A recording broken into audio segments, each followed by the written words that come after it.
हर खबर को जानना आपका हक है।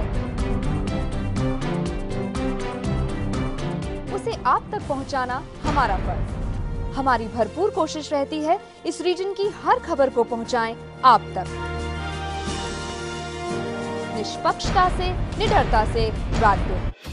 ग्राम बैलवा में मानबाग पैलेस न्यू के बी कॉन्वेंट स्कूल परिसर में श्रीमद् भागवत कथा ज्ञान यज्ञ का आयोजन किया जा रहा है। पंडित नरेंद्र मुदगल, नूर पंडित गीजगुल, गुलाब सुमन, अभिषेक मुदगल, प्रमोद अरविंद ने बताया कि आज के प्रसंग में गोवर्धन पूजा, कृष्ण बाल लीला, महाराज कथा, कंस वध का प्रसंग सुनाया गया। गुलाब सुमन, प्रमोद के नेतृत्व में चल रही संगीतमय श्रीमद् भागवत कथा ज्ञान यज्ञ में कथा व्यासपीठ राष्ट्रीय संत पुष्प मुरारी बापू जी के मुखारविंद से आज के प्रसंग में गोवर्धन पूजा, कृष्ण बाल लीला, महाराज कथा, कंस वध का वृतांत सुनाया गया। कृष्ण जन्म की जीवन झांकी सजाई गई। हाथी घोड़ा पालकी, जय कन्हैया लाल की के जयकारे लगाए। संगीतमय श्री भागवत कथा ज्ञान यज्ञ का 14 अक्टूबर को हवन यज्ञ पूजन के साथ पुण्यवृत्ति की जाएगी। इस अवसर भंडारे का आयोजन किया जाएगा जिसमें आसपास के गांव के श्रद्धालु पंगत प्रसादी पाएंगे। इस अवसर पर गुलाब सुमन प्रमोद ने बताया कि संगीतमय श्रीमद् भागवत कथा ज्ञान यज्ञ में रोजाना कथा स्थल मानबाग पैलेस परिसर में राष्ट्रीय संत वृंदावन से श्री पुष्प मुरारी बापू के मुखारविंद से कथा का वाचन किया जा रहा है एवं सैकड़ों की तादाद में श्रद्धालुओं के द्वारा कथा श्रवण की जा रही है।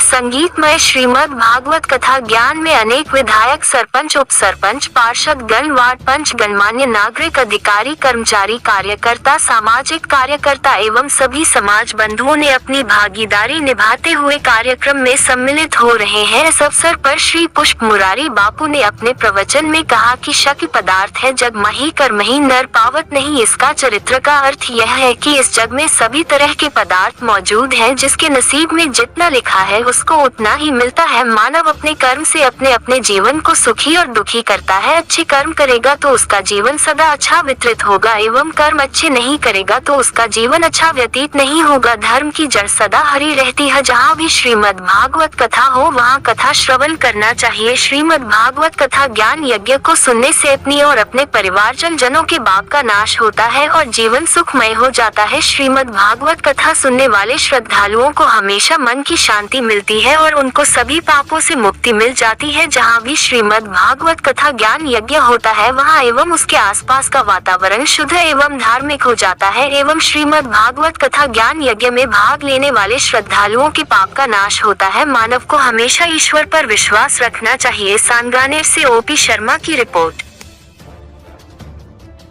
गई, बंधन खुल गए, ताले खुल गए, अंधेरी गुफा में प्रकाश हो गया और कृष्ण को श्री वसुदेव जी महाराज टोकरी में बिठा करके लिटा करके लेकर के गए। यमुना को दर्शन देते हुए गोकुल में पहुंचे। गोकुल में कृष्ण को छोड़ दिया और योग माया को लेकर के आ गए तो बंधन बंध गए, हथकड़ियां लग गईं, ताले लग गए। कृष्ण ने मुक्त किया, योग माया ने बंधन में बांध दिया। कृष्ण मुक्त करते हैं और माया बंधन में बांध देती है।